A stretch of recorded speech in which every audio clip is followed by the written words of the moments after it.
CPI da privataria, inspirada pelo livro do meu colega Amaury Ribeiro Júnior, que trabalha aqui ao lado? Eu acho fundamental, não é, que o Congresso Nacional Brasileiro tome uma providência em relação ao modelo de privatização que aconteceu.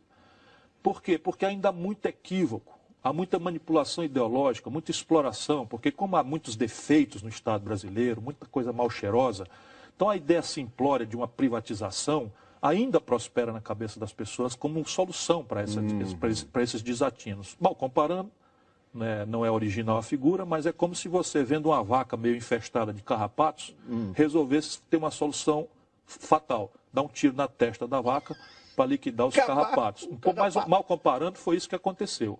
Eu não sou muito a favor desse tipo de CPI, delegacia de polícia. Acho isso uma distorção. Sim. Acho que o Ministério Público, se há uma notícia crime, como há, né, nesse livro, que, aliás, a população precisa conhecer, porque sumiu da grande mídia, ninguém fala no livro, é preciso que as pessoas conheçam. Tucana, de Amaury Ribeiro Júnior. Importante ler esse livro, tomar conhecimento, pelo menos, de um resumo do livro, e ver o que tem de fundamento naquilo ali. Claro. Não é?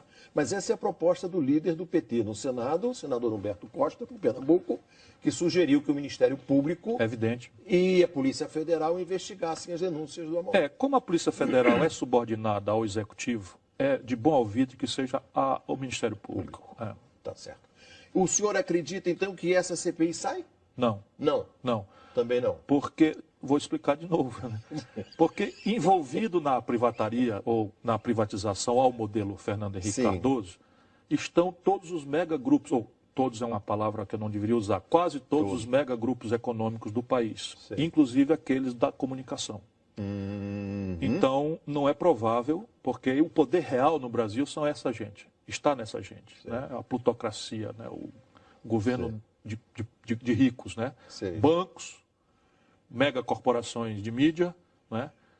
Com essa associação aí, estão por detrás, e as mega empreiteiras. Então, essas três forças provavelmente não permitiriam que acontecesse uma coisa esclarecedora, né? E as empreiteiras participaram ativamente da privatização? Não, e a maior parte dos megagrupos de comunicação também, e os bancos também.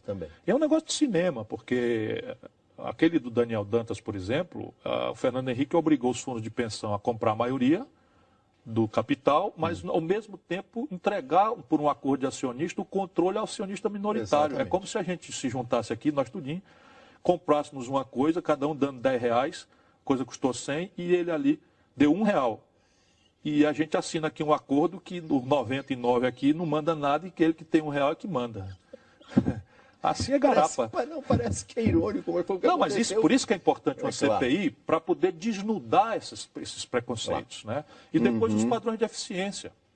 Por exemplo, a telefonia é citada como um belo exemplo do efeito positivo da privatização. Eu privatizaria o setor de telefonia, se presidente fosse. Porém, o brasileiro não sabe que no modelo em que foi feito, o brasileiro paga a maior tarifa do mundo. Sem rival. Nós pagamos a maior tarifa de telefone do mundo.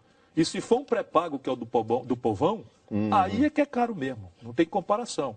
Né? Energia elétrica, distribuição, não vejo o maior problema. Geração e transmissão não privatizaria. Mas as distribuidoras, não vejo o maior problema. Porém, o modo como foi feito, permitindo o modelo de propósito, permitindo, por exemplo, dolarização escondida da tarifa, via IGPM. Isso. Que não faz sentido indexar, nenhum sentido. É contra a filosofia do Plano Real que eu ajudei a instalar, a consolidar, e eu sei como é contra, né? Mas permitindo, por exemplo, que a empresa de energia de Pernambuco pague pelo preço cheio uma geradora dela própria que está parada e meta isso na tarifa. Isso é um escândalo. E o brasileiro paga a maior tarifa de energia do mundo, tendo a matriz energética mais limpa e barata do planeta. Veja bem, eu falei mais limpa e mais barata do mundo. Olá, tudo bem? Hoje vamos entrevistar o jornalista Amaury Ribeiro Júnior, autor de um livro bomba, A Privataria Tucana. A chamada grande imprensa brasileira escondeu a notícia do livro, como há muitos anos ela esconde a privataria tucana. A Amaury trabalha hoje na Rede Record, onde fez com Luiz Carlos Azenha reportagem sobre outro privata do Caribe. Como diz o Amaury, o privata do Caribe também é o presidente da CBF, Ricardo Teixeira. Amaury escreveu o livro ao longo de 12 anos, enquanto esteve no Globo, no Jornal do Brasil, no Jornal Estado de Minas. E José Serra é o personagem principal dessa história. O tesoureiro da campanha de Serra e de Fernando Henrique Cardoso. A filha do Serra, o genro do Serra, o cunhado do Serra, o cunhado da prima do Serra, o sócio do Serra, Daniel Dantas e a irmã de Daniel Dantas. Os documentos de Amaury, que são 100 páginas de documentos, são insofismáveis. E essa é a bomba do Amaury, os documentos.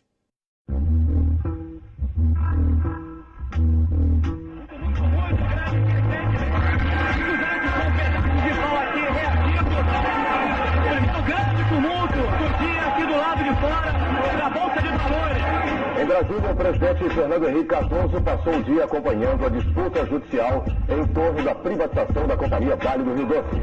Paus, pedras, socos, bombas de gás, cacetetes, escudos. Maior produtora de minério de ferro do mundo, com jazidos suficientes para 400 anos. Para o governo, as liminares contra a privatização da Vale são ilegítimas. A mais reluzente estatal a ser privatizada está no dia a dia do brasileiro. Batalha pela Vale continua hoje nos tribunais e nas ruas. No Congresso, os partidos de oposição protestaram contra a violência policial lá no Rio de Janeiro. E a população, o que acha da venda da Vale?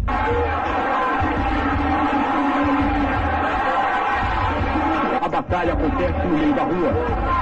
Quem comprar a Vale vai ser dono também de 2 ferrovias, 9 portos e empresas de alumínio, papel e celulose, espalhados em 140 cidades de 10 estados e 11 países.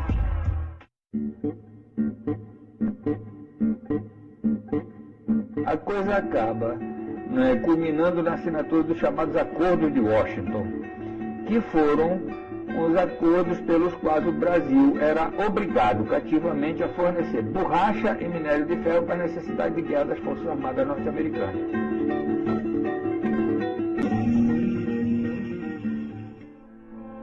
Foi no governo Fernando Henrique que cerca de 70% do patrimônio nacional, empresas altamente lucrativas, empresas estratégicas para o país, passaram do Estado para mãos privadas. E nesse contexto, a Vale do Rio Doce é emblemática. Esse preparo da Vale significou a demissão de mais ou menos 10 a 12 mil empregados, para que ela estivesse azeitada. Quem fosse comprar não precisasse enfrentar os problemas, não só problemas trabalhistas e legais, como o desencaixe para pagar essas indenizações.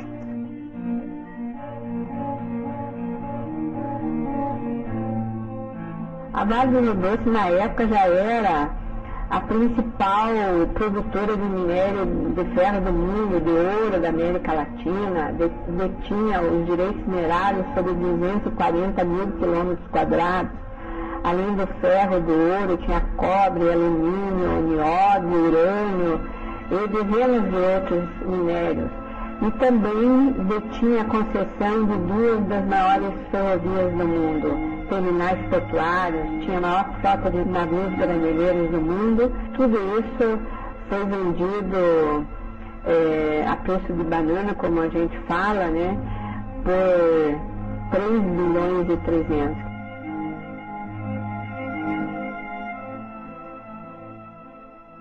E você comprar uma casa que tem um carro do vizinho dentro da garagem, só que esse carro é um BMW. Aí quando você pega a casa, não, o BMW é meu, tá aqui dentro da garagem. Olha bem, foi privatizada por pouco mais de 3 bilhões de reais, mas estava estimado o patrimônio em 92 bilhões de reais.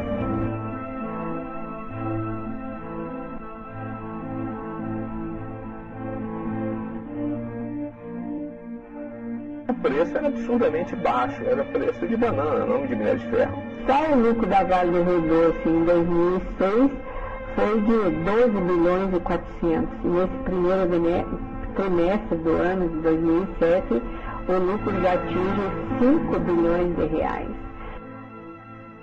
O presidente do BNDES anunciou que o governo não desistiria de realizar o leilão. Luiz Carlos Mendonça de Barros criticou os mecanismos utilizados pelos opositores para impedir a venda da Vale e garantiu que os advogados do governo continuariam trabalhando. Esse processo maluco e incorreto de liminares em cascata e que possamos realizar o leilão ainda no dia de hoje.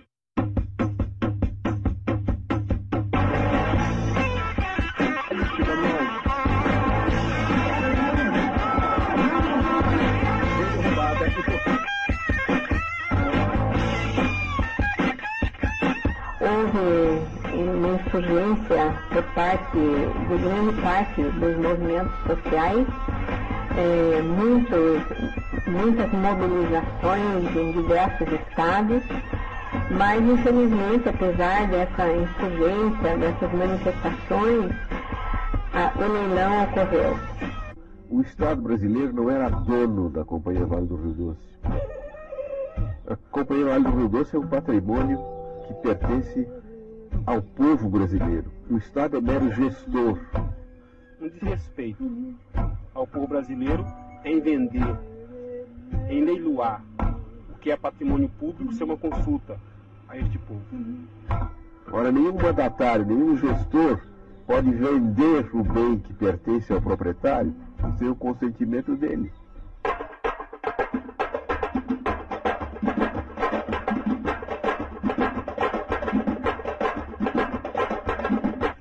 Eu acho que atrasado é o regime político e o sistema econômico que provoca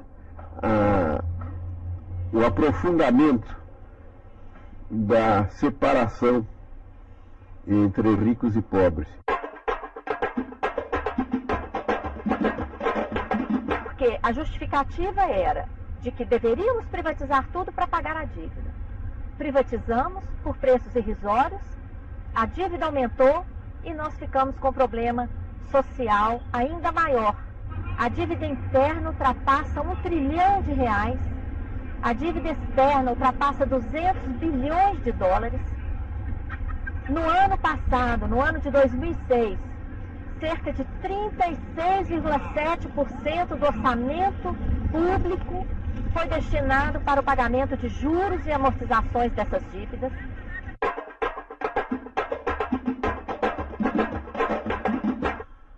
Como é que o Estado não tinha condição de gerir se, sob a direção do Estado, esta empresa não só tornou-se a maior exportadora de minério de ferro do mundo, como constituiu a maior frota graneleira do mundo? A Vale cresceu, terceirizou boa parte das suas atividades, que antigamente eram prestadas pela empresa, pelos seus próprios funcionários ou subsidiários. E essa terceirização, obviamente, ela gera empregos, mas ela gera um outro tipo de emprego, um emprego mais precário, um emprego em que com alguma frequência você tem problemas trabalhistas.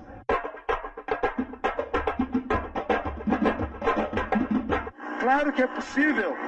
Outros povos se levantaram, como o caso da Bolívia, que tinham privatizado a água em Cochabamba, e eles fizeram levantamentos e conseguiram. Na Argentina, a mesma coisa. O governo Menem tinha entregado a água para a empresa francesa Suez, e os argentinos se levantaram e recuperaram.